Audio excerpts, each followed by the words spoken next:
I believe that we have a new mission for religious Zionism in the 21st century, and that is how can we, in the most impactful way, transform diaspora Jewry. But in terms of the Anglo community, of course, so when we're talking about Israel, it's the minority. How could this minority affect the majority, the Anglos around the world? I believe that both the religious Zionist community in Israel in general should impact in diaspora Jewry, and also specifically the Anglo community. The Anglo community understands diaspora Jewry. They've come from English-speaking countries. If they themselves will take on diaspora Jewry as a focus, as a mission, I believe they can have an impact, specifically because there is a cultural understanding. What kind of impact are we talking about? I don't believe you can transform anything in life without emissaries, shlichim.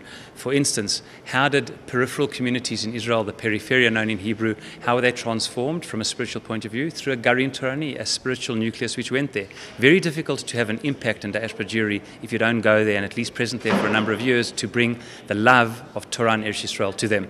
Now, when we're talking about the love of Eretz Yisrael, we're also talking about promoting Aliyah, promoting immigrating to Israel?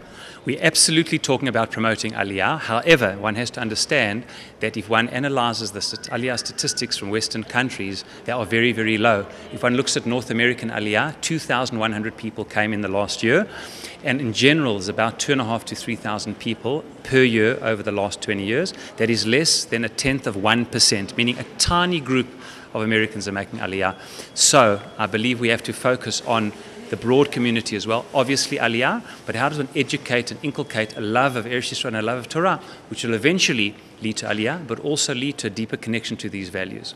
When we're talking about the Anglo community in Israel, do you feel that it's more important that these communities stay together, or do you believe in the idea of integrating totally also when it comes to the communities? I definitely believe in the idea of integration. However, it depends at what age. It is very difficult to ask middle-aged people to fully integrate. It's just often the cultural differences are too great. Their children, the next generation, as we know, integrate. So I think we have to be realistic. Ideally, everyone should integrate, but practically speaking, people have got to do what's comfortable. It's hard enough to make Aliyah. So that I think Anglo communities have their place, provided they're able to give their children, obviously, the correct integration. How about in terms of the connection between the Anglo community and the Israeli community? What can the Anglo community contribute here? I think one enormous thing they can contribute, and that is the community ethic, the sense of kihilatiyut. As one of my mentors once put it, he said, in Chutz La'aretz, diaspora Jewry doesn't quite have a sense of le'umiyut, of the klal, of nationalism, of the am.